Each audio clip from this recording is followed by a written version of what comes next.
Hello and welcome to the Warhammer 40k Imperial Guard list review.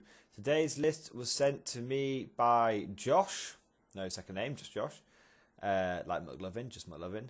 And it's a little small quick list. It's just 500 points, classic Mordian list for casual play, and that's fine. So let's have a quick look at it. It's a company commander, it's a CAD, obviously. Company command squad, 80 points, just a last cannon team upgrade. Okay. And then you've got infantry squad with autocannon grenade launcher, infantry squad autocannon grenade launcher, infantry squad autocannon grenade launcher, platoon command squad with 2 flamers, and a chimera with a veteran squad with 3 melter guns in it. Okay, nothing too wrong with that list. Couple of things though. One, only having one las cannon on your company commander isn't great. And you haven't got a commissar or anything for your infantry squads, so you're gonna struggle. You're gonna struggle there. You need more upgrades, basically. You've got to be careful though. Also, sorry to be a bit of a Mordian snob here, but the favoured weapons of the Mordian Iron Guard are the grenade launcher and the las cannon. I don't like that combination personally, but there's a hell of a good reason why I own fucking 15 Mordian Iron Guard las cannons and a million Mordian Iron Guard grenade launchers, because when I was first starting the army I was very fluff focused. So really you should be rocking las cannons and autocannons, but as it's 500 points I can totally see how that's not 100% viable. But let's go through this. So I would dump the ratlings, 3 ratlings. I've tried using ratlings. They're not going to do anything for you. Get rid of them. Dump the ratlings. Interestingly, I would drop one of the melter guns from the veteran squad.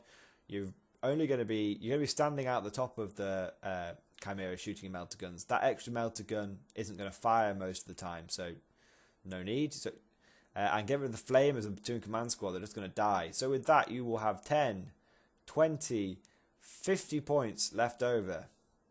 30 points you get drop the ratlings, 10 points for dropping the platoon command squad, 10 points for dropping the melter gun. With those 50 points, I would... what would I do? You can get quite a bit for 50 points. I would get a regimental standard for your company commander. 15 points. That leaves you with 35 points left over.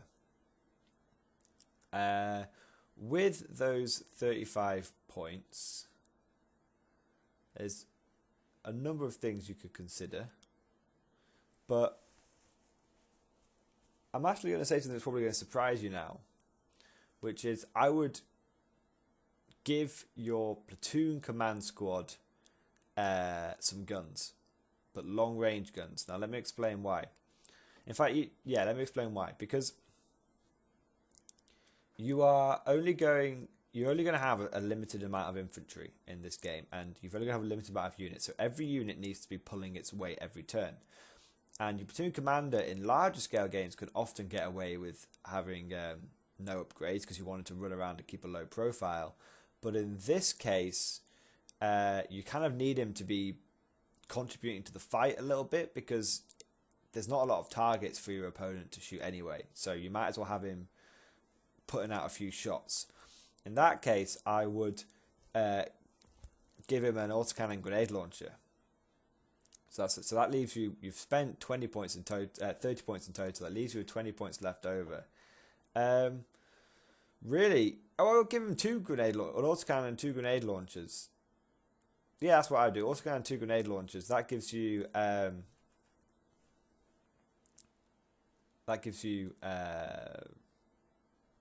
a good amount of fire. That's the same amount of firepower as an infantry squad, basically, and it's still cheap. It's still relatively cheap.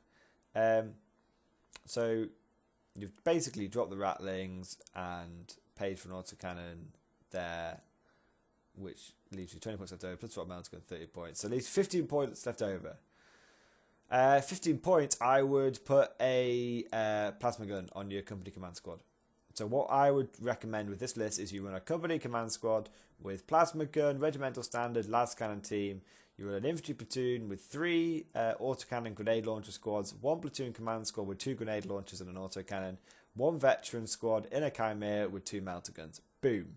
Lots of firepower, lots of long range firepower, enough anti-tank. I mean, not a lot of anti-tank. You're going to have 1 lance cannon and a plasma gun and 2 melter guns. Not a huge amount of anti-tank, but you've got plenty of autocannons. 4 autocannons, they can chip in, they can do quite a bit of damage. It's probably all you'll need at such a low points cost. Okay? So yeah, nice quick list review. I hope you found this useful and informative. And I love 500 point lists. They're my preferred type. 500 to 1,000 points. That's what I prefer to review. So thank you for sending me in a different kind of list. I hope you found the video useful, and I'll see you guys next time.